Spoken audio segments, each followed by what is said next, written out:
बिस्मिल्लाहिर्रहमानिर्रहीम नहमदुहु व नसल्ली अला रसूलिल करीम अम्मा बाद। एक हदीस में है कि हुज़ूर सल्लल्लाहु अलैहि वसल्लम का ये मामूल था कि सुबह की नमाज के बाद वो सहाबा से दरियाफ़्त करते कि किसी ने कोई ख्वाब देखा है। अगर कोई ख्वाब देखता तो आप सल्लल्लाहु अलैहि वसल्लम उसकी ताबीर इरशाद फरमाते। एक मरतबा हुज़ूर सल्लल्लाहु अलैहि वसल्लम ने हस्ब मामूल दरियाफ़्त फरमाया। उसके बाद इरशाद फरमाया कि मैंने एक ख्वाब देखा है कि दो शख्स आए और मुझे अपने साथ ले गए। उसके बाद बहुत लंबा ख्वाब ज़िक्र फरमाया जिसमें जन्नत, दोज़ख और उसमें मुख्तलिफ़ किस्म के अज़ाब लोगों को होते हुए देखा। उसमें देखा कि एक शख्स को देखा कि उसका सर पत्थर से कुचला जा रहा है और इस ज़ोर से पत्थर मारा जाता है कि वो पत्थर लुढ़कता हुआ दूर जा पड़ता है, इतने कि उसको उठाया जाता है और सर फिर वैसा ही हो जाता है। तो दोबारा उसको ज़ोर से मारा जाता है और इसी तरह से उसके साथ बर्ताव किया जा रहा है। हुज़ूर सल्लल्लाहु अलैहि वसल्लम ने अपने दोनों साथियों से पूछा कि इसके साथ ये क्यों हो रहा है। तो उन लोगों ने जवाब दिया कि इस शख्स ने कुरान शरीफ को पढ़ा था और उसको छोड़ दिया था और फ़र्ज़ नमाज पढ़कर सो जाता था। एक दूसरी हदीस में इसी किस्म का एक और क़िस्सा है जिसमें है कि हुज़ूर सल्लल्लाहु अलैहि वसल्लम ने एक जमात के साथ ये बर्ताव देखा तो हज़रत जिब्रील अलैहिस्सलाम से दरियाफ़्त किया कि उन्होंने फरमाया कि ये वो लोग हैं जो नमाज में सुस्ती करते थे। मुजाहिद रहमतुल्लाह अलैह कहते हैं कि जो लोग नमाज के औक़ात मालूम करने का एहतिमाम रखते हैं उनमें ऐसी बरकत होती है जैसे हज़रत इब्राहीम अलैहिस्सलाम और उनकी औलाद में हुई। हज़रत अनस रज़ियल्लाहु अन्हु हुज़ूर सल्लल्लाहु अलैहि वसल्लम से नक़ल करते हैं कि जो शख्स दुनिया से ऐसे हाल में रुख़सत हो कि इखलास के साथ ईमान रखता हो, उसकी इबादत करता हो, नमाज पढ़ता हो, ज़कात अदा करता हो, तो वो ऐसी हालत में दुनिया से रुख़सत होगा कि अल्लाह ताला उस शख्स से राज़ी होंगे।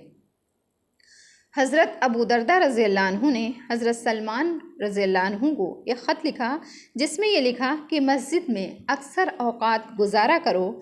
मैंने हुज़ूर सल्लल्लाहु अलैहि वसल्लम से सुना है कि मस्जिद मुत्तक़ी का घर है और अल्लाह ताला ने इस बात का अहद फरमा लिया है कि जो शख्स मस्जिद में अक्सर रहता है उस पर रहमत करूँगा, उसको राहत दूँगा, क़यामत में पुलसरात का रास्ता आसान कर दूँगा और अपनी रज़ा उस शख्स को नसीब करूँगा।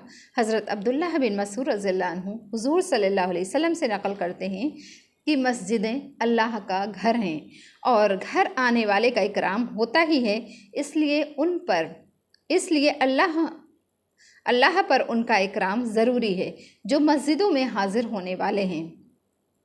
अबू सईद खुदरी रज़ियल्लाहु अन्हु हुज़ूर सल्लल्लाहु अलैहि वसल्लम से नक़ल करते हैं कि जो शख्स मस्जिद से उल्फ़त रखता है तो अल्लाह ताला उससे उल्फ़त मोहब्बत रखते हैं।